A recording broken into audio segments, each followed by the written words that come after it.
John அவர் சாட்சி சொல்வார். இதற்கு இரண்டுக்கும் பாஸ்டர் எஸ் சார்லஸ் பின்னி அவர்கள் மொழிபெயர்ப்பார்கள். कुल्टी पहले अजय आकर गवाही देंगे.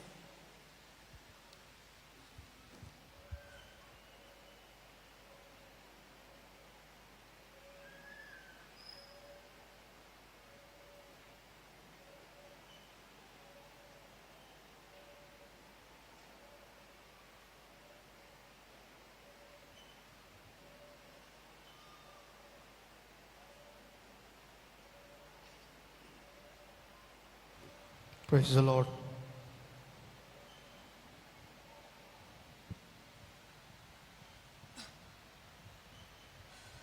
Praise the Lord. सबको जय मसीह की. அனைவருக்கும் praise the Lord. परमेश्वर के नाम की महिमा हो. கர்த்தருடைய நாமத்திற்கு மகிமை உண்டாவதாக. परमेश्वर पिता ने हमें बड़े सामर्थ्य के साथ संभाल कर उत्तर प्रदेश आगरा से कन्याकुमारी में लाने में प्रभु ने अनुग्रह किया, इसलिए मैं धन्यवाद देता हूँ. உத்தர் பிரதேசத்தில் உள்ள ஆக்ராவிலிருந்து ஆண்டவர் அடியேனையும் சுகமாய் கொண்டு வந்து சேர்த்ததனால் ஆண்டவருக்கு நன்றி செலுத்துகிறேன். परमेश्वर के नाम की महिमा हो कि मैं इतनी अच्छी खुशी महसूस कर रहा हूँ यहाँ पर आकर कि ऐसी खुशी मैंने कभी भी महसूस नहीं किया. இவ்வளவு பேருக்கு முன்பாக நான் நிற்பது எனக்கு மிகுந்த ஒரு சந்தோஷமாக காணப்படுகிறது. जब मैं चेन्नई से ट्रेन में बैठकर आ रहा था तो हर जगह पे रास्ते पे थोड़ा 1 किलोमीटर 2 किलोमीटर दूरी पर हर जगह पर क्रॉस, जो परमेश्वर जो प्रभु यीशु मसीह का वो प्रेम का चिन्ह है, हर जगह पर 1-1 किलोमीटर दूरी पर चर्च है. तो मुझे बड़ी खुशी हुई कितना अनुग्रह है परमेश्वर का. நான் வரும் பொழுது தமிழ்நாட்டிற்குள் சென்னையை தாண்டி வந்து கொண்டிருந்த பொழுது 2-3 கிலோமீட்டருக்கு ஒவ்வொரு இடத்திலும் பல இடங்களிலும் சிலுவையை நான் கண்டு கர்த்தருடைய அந்த சின்னத்தை நான் கண்டு என்னுடைய இருதயத்தில் நான் மிகுந்த சந்தோஷப்பட்டேன். ऐसे ही सोचकर मैं परमेश्वर का अनुग्रह ऐसे उत्तर प्रदेश में भी हर जगह पर ऐसा चर्च होवे. இவ்விதமாக உத்தர பிரதேச மாநிலத்திலும் ஆண்டவர் எல்லா இடங்களிலும் சிலுவை கொடியை உயர்த்த வேண்டும் என்று நான் வாஞ்சிக்கிறேன். ऐसे ही ये खुशी को महसूस करके मैं मन में यही सोच रहा कि सच में परमेश्वर का अनुग्रह महान है. यहाँ पर परमेश्वर का अनुग्रह हर जगह पर मुझे नजर आ रहा है. இந்த சிலுவை கொடியை நான் பார்த்து ஆண்டவருடைய கிருபை இங்கே எவ்வளவு அதிகமாக இருக்கிறது என்று நான் உணர்ந்தேன். परमेश्वर का जब मैं क्रॉस देखता हूं तो मुझे वचन आया पहला यूहन्ना उसका 4:7-8 में कि परमेश्वर को जो प्रेम को जानता है वो परमेश्वर से जन्मा है और परमेश्वर को जानता है. 1 யோவான் 4:4-6-7-8 வசனத்திலே ஆண்டவரை குறித்ததான அந்த வசனத்தை நான் தியானித்து நான் சந்தோஷப்பட்டேன். परमेश्वर की महिमा के लिए मैं बहुत बहुत धन्यवाद करता हूँ. यहाँ पर भी मैं नहीं सोचा था, लेकिन ये भी परमेश्वर का अनुग्रह कि यहाँ पर इतनी बड़ी सभा में मुझे खड़ा किया और गवाही के लिए परमेश्वर ने मुझे इतना बड़ा अनुग्रह दिया, इसलिए मैं धन्यवाद देता हूँ. ஆண்டவருடைய கிருபைக்காக இந்த இவ்வளவு பேருக்கு முன்பாக ஆண்டவரை சாட்சியாய் நிறுத்தினதற்காக நான் ஆண்டவரை ஸ்தோத்திரிக்கிறேன். मेरा नाम अजय है. मैं मध्य प्रदेश का खरगोन डिस्ट्रिक्ट का रहने वाला हूँ. என்னுடைய பெயர் அஜய். மத்திய பிரதேசத்தில் உள்ள खरगोन டிஸ்ட்ரிக்ட்ல இருந்து நான் வருகிறேன். मैं आगरा में सेवा करता हूँ. நான் உத்தர பிரதேசத்தில் ஆக்ரா பட்டணத்திலே ஊழியத்தை செய்து கொண்டிருக்கிறேன். मैं कुछ अपनी गवाही को बताना चाहता हूँ कि मैं प्रभु को कैसा जाना. ஆண்டவரை எப்படி நான் ஏற்றுக்கொண்டேன் என்று நான் உங்களுக்கு முன்பாக சொல்ல விரும்புகிறேன். मैं हिंदू परिवार से था और हम सभी लोग जो हिंदू परिवार से ही है, हमारे जितने फैमिली है सभी हिंदू परिवार से थे. मूर्ति पूजा में हम थे. என்னுடைய முழு குடும்பமும் பிசாசுகளை வணங்குகிற இந்து குடும்பத்தை சேர்ந்தவர்கள். हम बहुत ही मूर्ति पूजक थे और बहुत ही मूर्ति पूजा करते थे, लेकिन वहाँ पर परमेश्वर का प्रेम बिल्कुल भी वहाँ पर महसूस नहीं हो रहा था. அதிகமாக என்னுடைய குடும்பத்திலே சிலை வணக்கத்தாரா இருந்தபடினாலே ஆண்டவரை குறித்து ஆண்டவருடைய கிருபை குறித்து நான் அறியாதவனாக காணப்பட்டேன். वैसे करते करते हम वहाँ पर बहुत समय तक रहा। फिर हमारे बीच में परमेश्वर का अनुग्रह प्रकट हुआ अद्भुत रीति से, यानी कि हमारे फैमिली में मम्मी के द्वारा परमेश्वर का प्रेम प्रकट हुआ। இவ்விதமாக அநேக வருடங்கள் உருண்டோடின பின்பு என்னுடைய தாயார் மூலமாக ஆண்டவருடைய சுவிசேஷம் எங்களுடைய வீட்டிலே ஆண்டவருடைய கிருபையால் வந்தது. मेरी मम्मी बहुत बीमार थी, तो என்னுடைய தாயார் மிகவும் பலவீனமா இருந்தார்கள். तो कहीं इलाज नहीं रहा, हर जगह पे ले गए, पैसे बहुत खर्च किया, लेकिन छुटकारा चंगाई नहीं मिली। அவருடைய வியாதிக்கு அநேக இடங்களுக்கு சென்ற பிறகும் இந்த விதமான விடுதலையோ சுகமோ கிடைக்கவில்லை. तो फिर वहां पर हमारे घर पे एक भाई आया, विश्वासी भाई था। उन्होंने प्रभु यीशु मसीह के बारे में बताया ஒரு कि अगर விசுவாச சகோதரர் எங்களுடைய வீட்டிலே வந்து ஆண்டவரை குறித்தது எங்களுக்கு கூறினார். वो भाई बताया कि अगर तुम चर्च में जाओगे और प्रार्थना कराओगे तो आपकी मम्मी ठीक हो जाएगी। ऐसे करके मुझे भी बताया, मेरे पापा को बताया कि आप चर्च में जाओगी, ऐसे आंटी ये ठीक हो जाएगी। ऐसा करके उन्होंने बताया। फिर मम्मी चर्च जाने के लिए मतलब तैयार हुई, और उन्होंने यही कहा था, अगर तुम जाओ चर्च में तो आप अपने अंदर विश्वास होना, अगर विश्वास होगा तो तुम चंगी हो जाओगी। ऐसा करके उन्होंने बताया। அந்த சகோதரர் என்னுடைய தகப்பனாரிடத்திலும் தாயாரிடத்திலும் நீங்கள் சபைக்கு கடந்து செல்லுங்கள், என்னோடு கூட வாருங்கள், விசுவாசத்தோடு நீங்கள் வந்தீர்களானால் ஆண்டவர் உங்களுடைய வாழ்க்கையிலே அற்புதம் செய்வார் என்று சொன்னார். फिर मम्मी चर्च गए और वहां पर प्रार्थना कराई। पहले संडे था, और फिर परमेश्वर का प्रेम और परमेश्वर का महान सामर्थ्य उन्होंने महसूस किया, और फिर चंगाई प्राप्त की। ஆண்டவருடைய கிருபையினாலே அந்த சகோதரரோடு அவர்கள் கடந்து சென்றார்கள். அவர்களுக்கு பரிபூர்ண சுகத்தை ஆண்டவர் தந்தார். फिर मम्मी ठीक हो गए, फिर वो कंटिन्यू हर संडे चर्च जाती रही। என்னுடைய தாயார் சுகம் கிடைத்த பின்பு அவர்கள் ஒவ்வொரு வாரமும் ஆராதனைக்கு செல்ல ஆரம்பித்தார்கள். और मैं तो मूर्ति पूजा में मगन था, डिस्को करना, ये डांडिया खेलना, ऐसा कुछ उसी में मैं मतलब मगन था। நான் சிலை வணக்கத்திலே அதிக ஈடுபாடு கொண்டிருந்தேன், அதிலே நான் மகிழ்ந்து கொண்டிருந்தேன். कुछ समय के बाद फिर मेरे पाँव में बहुत भयंकर सूजन हुआ, और पेट के साइड में दर्द बहुत भयंकर से उठता था, मैं बेहोश हो जाता था। சில நாட்களுக்கு பின்பு என்னுடைய கால்களிலும் புண்கள் வர ஆரம்பித்தன, அது மிகவும் வலி கொடுத்தது. फिर उसके बाद हम लोग बहुत जगह पे ले गए तो कुछ नहीं हुआ, और इलाज भी बहुत कराए, पैसे भी बहुत खर्च किए, लेकिन कुछ नहीं हुआ। அதற்காக அநேக இடங்களிலே செல்லவும் ஆஸ்பத்திரிக்கு செல்லவும் ஓடிக்கொண்டிருந்தேன். ஆனாலும் என்னுடைய கால்களில் இருக்கிற புண்கள் ஆறாமலே இருந்தன. उसके बाद फिर मम्मी ने कहा कि आप चर्च में मेरे साथ आओगे, आप ठीक हो जाओगे। என்னுடைய தாயார் என்னையும் சபைக்கு அழைத்தார்கள். लेकिन पापा रुकता था, नहीं तुम ये मूर्ति पूजा करो। ஆனால் என்னுடைய தகப்பனார் விரோதமாக இருந்து செல்ல விடாதபடி தடுத்து கொண்டிருந்தார். पापा मुझे मार मार करके कहते थे कि तुम मूर्ति पूजा करो, कहीं चर्च नहीं जाओगे, आपकी मम्मी के पास नहीं जाओगे तुम। என்னுடைய தகப்பனார் என்னை அடிக்கவும் சிலை வணக்கத்தை செய்யவும் என்னை மிகவும் கொடுமைப்படுத்தினார். ऐसे करते करते बहुत समय बीतता गया, और फिर मेरी हालत और भी ज्यादा बिगड़ती गई। இவ்விதமாக அநேக நாட்கள் உருண்டோடின, என்னுடைய சரீரமும் பலவீனப்பட ஆரம்பித்தது. फिर दुष्ट आत्मा मुझे जकड़ लिया, और फिर मुझे पागल बना दिया। அசுத்த ஆவி என்னை இவ்விதமாக ஒரு பைத்தியக்காரனாக மாற்றிவிட்டது. फिर पागल के समान, हमारे उधर पहाड़ी एरिया है तो पहाड़ में चला जाता था, जैसे दुष्ट आत्मा कैसे पागल बनाकर इधर उधर घुमाती, वैसे मेरी स्थिति हो गई थी। நாங்கள் மலை வாழ் மக்களா இருந்தபடியினாலே நான் அந்த மலைகளிலே பைத்தியக்காரனை போல் சுற்றி சுற்றி வந்து கொண்டிருந்தேன். फिर उसी समय मेरे पापा की आंखें खुली कि नहीं, आप मुझे ले जाना चाहिए, क्योंकि कोई विश्वासी भाई आए थे उनके पास, और उन्होंने भी बताया कि आप चर्च में ले जाओगे, जैसे आंटी ठीक हुई वैसे ये भी ठीक हो जाएगा करके उन्होंने समझाया पापा को। என்னுடைய தாயாரின் ஜெபத்தின் நிமித்தமாக என்னுடைய தகப்பனார் மனம் மாறினார். அவரும் என்னை அந்த சகோதரனிடத்தில் இவனையும் கொண்டு போ, இவனுக்கும் ஆண்டவர் சுகம் அளிக்கட்டும் என்று சொல்லிவிட்டார். फिर उन पापा की आंखें खुली, फिर कह रहे कि हाँ मैं चर्च में ले जाऊंगा। फिर चर्च में ले गए और वहां पर प्रार्थना कराए, और प्रार्थना के द्वारा जो पैर में सूजन था वो भी दूर हो गया, साइड में दर्द दुख उठता था, जो दर्द उठता था पेट में वो भी सारा दूर चला गया। फिर जो अंदर जो पागलपना था, दुष्ट आत्मा ने मुझे भयंकर रीति से जकड़ा था, उससे भी मैं छुटकारा पाया। கர்த்தர் என்னுடைய தகப்பனாருடைய கண்களை திறந்தது நிமித்தமாக நான் அந்த சபைக்கு கொண்டு செல்லப்பட்டு அங்கு கர்த்தர் எனக்கு பரிபூரண சுகம் கொடுத்தார். குடும்பமாக நாங்கள் ஆராதனைக்கு கடந்து செல்ல ஆரம்பித்தோம்.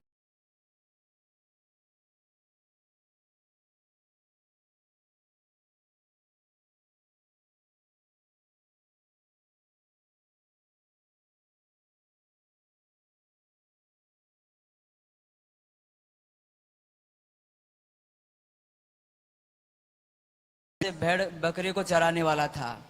நான் சபைக்கு கடந்து சென்றாலும் நான் எழுத படிக்க தெரியாதவனாக காணப்பட்டபடியினாலே ஒரு ஆடு மேய்க்கிறவனாக நான் இருந்தேன். ऐसे करते मैं चर्च जाता रहा। परमेश्वर ने मेरी बुद्धि को विकास किया। ஆனால் சபைக்கு கடந்து சென்ற பின்பு கர்த்தர் என்னுடைய அறிவை ஞானத்தை கூட்ட ஆரம்பித்தார்.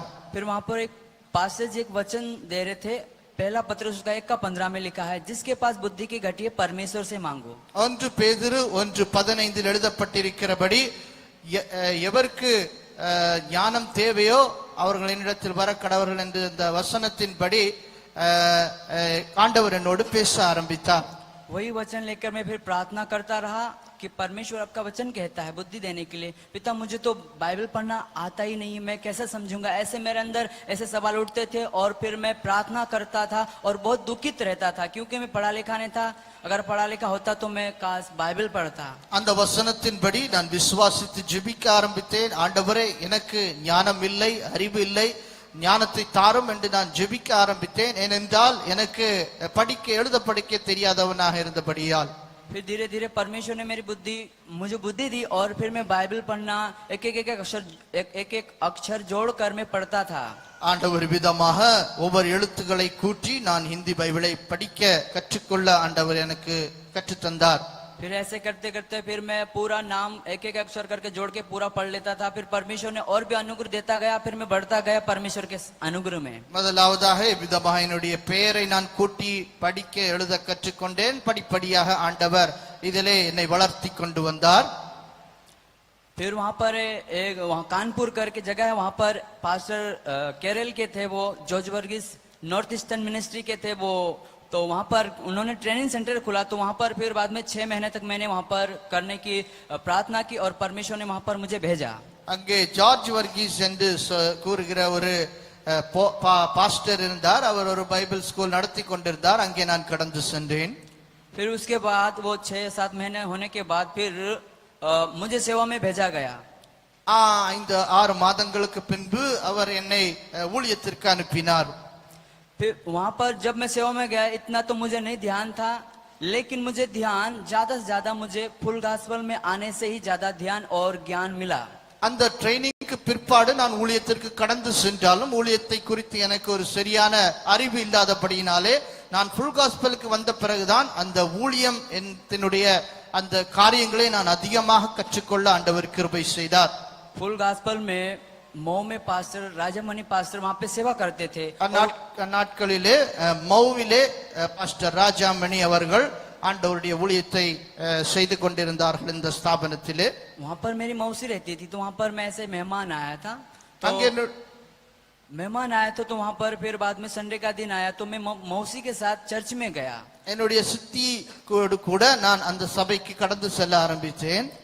वहां पर जाकर मुझे बहुत अच्छा लगा और बहुत सी खुशी महसूस हुई और भी ज्यादा जानने का परमेश्वर ने मुझे अनुग्रह दिया। அந்த சபைக்கு கடந்து சென்ற பிறகு ஆண்டவர் எனக்கு அதிகமாக சந்தோஷத்தை கொடுத்தார். அதனால் அதிகமாக அந்த மவுவில் இருக்கிற சபைக்கு கடந்து செல்ல ஆரம்பித்தேன்.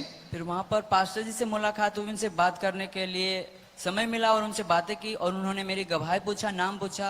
फिर उसके बाद मेरे मन में आया कि मैं यहाँ पर आना ही सही रहेगा करके मैं उनको कहा। என்னை குறித்து நான் பாஸ்டருக்கு அறிமுகப்படுத்தின பின்பு நான் அவர்களிடத்தில் பல காரியங்களை நான் பேசிக்கொண்டேன். फिर बाद में मैं घर गया, फिर प्रार्थना की और परमेश्वर ने अनुग्रह किया और अगुवाई किया कि हाँ फुल गास्पेल में जाओ। ऐसा करके परमेश्वर ने मुझे अंदर के अंदर आवाज आई, फिर मैं उसके बाद आ गया। ஆண்டவர் என்னுடைய மனதிலே பேசினார், வழி நடத்தினார். அதன்படியாக நான் பூரண சுவிசேஷ சபையிலே நான் ஊழியம் செய்வதற்காக ட்ரைனிங் சென்டரிலே கடந்து வந்தேன். उसके बाद फिर वहाँ पर पास्टर जी के साथ मैंने 1 महीना रहा। उसके बाद फिर उत्तर प्रदेश पीलीभीत में ट्रेनिंग सेंटर में आ गया। நான் என்னுடைய லோக்கல் பாஸ்டரோடு ஒரு மாதம் இருந்த பிறகு நான் பிலிபித்திற்கு ட்ரைனிங் சென்டருக்காக கடந்து வந்தேன். परमेश्वर का बहुत बड़ा अनुग्रह मुझ पर हुआ और मुझे बहुत सी बातों को सीखने के लिए मिली। और जब मैं फर्स्ट टाइम था वहां पर मुझे प्रार्थना का जीवन नहीं था, बाइबल पढ़ने का जीवन नहीं था, मैं इतना नहीं था प्रभु में। लेकिन फुल गास्पल में आया इस ट्रेनिंग सेंटर में, तब परमेश्वर ने बहुत ही एक स्वर्ग का भेदों को खोलकर मुझे समझा कर दिया। கர்த்தருடைய பெரிய கிருபையினாலே நான் பிலிபித் ட்ரைனிங் சென்டர் வந்த பிறகுதான் என்னுடைய ஆவிக்குரிய ஜீவியமும் அதிகமாய் எழும்ப ஆரம்பித்தது, உயர வளர ஆரம்பித்தது. ஏனென்றால் நான் ஜெபிக்க கூட அதிகமாக தெரியாதவனாக தான் இருந்தேன். பிலிபித் ட்ரைனிங் சென்டர் வந்த பிறகு ஆவிக்குரிய பல ரகசியங்களை பல காரியங்களை கற்றுக்கொள்ள கர்த்தர் கிருபை செய்தார். ऐसे ही परमेश्वर ने बड़ी अद्भुत रीति से मुझे सेवा का बुलाहट दिया। ஆண்டவர் விதமாக அற்புதமாக ஊழியத்தின் அழைப்பை என்னுடைய வாழ்க்கையிலே தந்தார். फिर उसके बीच में बहुत सी रुकावटें आई मम्मी पापा के द्वारा। இதற்கிடையிலே என்னுடைய தாய் தகப்பன் மூலமாக பல தடைகளை உண்டானது. उस रुकावट का सामना किया, फिर भी मैं घर गया था, वापस आ गया और आज मैं परमेश्वर के अनुग्रह से आगरा में सेवा करता हूँ। நான் இந்த காரியங்களை நான் சுதாரித்துக் கொண்டு ஆண்டவருடைய அழைப்பின் நிமித்தமாக நான் ஆக்ராவிலே ஆண்டவருடைய ஊழியத்தை செய்து கொண்டிருக்கின்றேன். परमेश्वर की दया से वहाँ पर आगरा में बहुत अच्छा है, अच्छी सेवा चल रही है। ஆண்டவருடைய கிருபையினாலே ஆக்ரா பட்டணத்திலே ஆண்டவருடைய ஊழியம் நன்றாக நடக்கின்றது. वहाँ पर 16-17 लोग आते हैं। இப்பொழுது தற்பொழுது 15-17 பேர் அங்கு வருகிறார்கள். आगरा में एक छोटा गांव है धनोली करके, वहाँ पर भी 15-16 बैठते हैं। वहाँ पर भी जाकर मैं प्रार्थना चलाता हूँ मंगलवार को। பட்டணத்தின் அருகாமையிலே தனோலி என்ற ஒரு சிறு கிராமத்திலும் நாங்கள் கூட்டங்களை நடத்துகிறோம். அங்கும் விதமாக 15-20 பேர் வருகிறார்கள். ऐसे करके परमेश्वर अद्भुत रीति से कार्य करता जा रहा है और भी करेगा। आप लोग भी प्रार्थना कीजिएगा। இவ்விதமாக அற்புதமாக ஆண்டவர் கர்த்தர் अनेक கிரியைகளை செய்கிறார். நீங்களும் ஜெபித்துக் கொள்ளுங்கள். और वहाँ पर थोड़ा धनोली जाने के लिए थोड़ा दूर पड़ता है, तो अगर साइकिल के लिए परमेश्वर इंतजाम करे उसके लिए भी आप लोग प्रार्थना कीजिएगा। தனோலி கிராமத்திற்கு செல்வதற்கு எங்களிடத்தில் ஒன்றுமில்லை. செல்வதற்கு நீங்கள் ஒரு சைக்கிள் ஆண்டவர் தருவாரானால் அது எங்களுக்கு பிரயோஜனமாக இருக்கும் என்று நான் நினைக்கின்றேன். परमेश्वर के नाम की महिमा होवे, கர்த்தருடைய நாமம் மகிமைப்படுவதாக. कि परमेश्वर अद्भुत रीति से चलाता आ रहा है और चलाएगा। और मैं बहुत ही अच्छी खुशी महसूस कर रहा हूँ यहाँ पर आने से, और बहुत सी बातें मुझे सीखने को भी मिली। இம்மட்டும் கர்த்தர் அற்புதமாக நடத்தி வருகிறார். இங்கு வந்த பிற்பாடு உங்களை அனைவரையும் கண்ட பின்பு நான் இன்னும் பல காரியங்களை கற்றுக்கொள்ள கர்த்தர் என்னுடைய ஆவியிலே உற்சாகத்தை தருகிறார். परमेश्वर आगरा में अद्भुत रीति से कार्य कर रहा है। बहुत से लोग बीमार, लोग चंगे होए जा रहे हैं परमेश्वर। और दूसरी बात सिंगिंग, और जो गीत गाता हूँ, गीत गाते ही परमेश्वर की महिमा होवे, उस गीत को सुनते ही लोग आकर्षित होते हैं और वो लोग भी आते हैं। ஆக்ராவிலே ஆண்டவருடைய கிருபையினாலே பலரும் சுகம் அடைகிறார்கள், பரிபூர்ண சுகத்தை பெற்றுக் கொள்கிறார்கள். ஆண்டவர் எனக்கு பாடல் பாடுகிற தாளந்தை தந்திருக்கிறார். பாடும் பொழுதே சிலர் கண்ணீர் விட்டு தங்களுடைய வாழ்க்கை ஆண்டவருக்கு கொடுக்கிற அந்த தாளந்தை ஆண்டவர் எனக்கு தந்தபடினாலே அதை நான் உபயோகிக்க கர்த்தர் கிருபை செய்கிறார். ऐसी उन्नति होती रहे। एक भाई एक गीत द्वारा आया, वो हमारे बीच में भी है और भी बहुत से लोग आकर्षित होते हैं। परमेश्वर और भी अद्भुत रीति से कार्य करते जाए और आगरा की सेवकाई को और भी उन्नति देवे। ऐसे करके आप लोग प्रार्थना कीजिएगा। இவ்விதமாக ஆக்ரா ஊழியத்தை கர்த்தர் ஆசீர்வதிக்கட்டும். இன்னொரு ஒரு சகோதரர் கூட உண்டு. இவ்விதமாக ஊழியங்களை ஆண்டவர் ஆசீர்வதித்து மேன்மைப்படுத்துவாராக.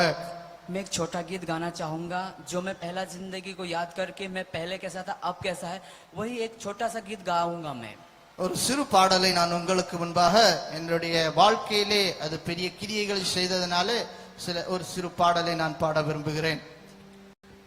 दल दल से उठा कर हमको ऊंचाई पे बैठा दिया, दल दल से उठा कर हमको ऊंचाई पे बैठा दिया।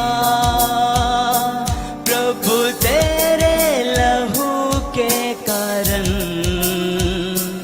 हमको मिली है क्षमा, प्रभु तेरे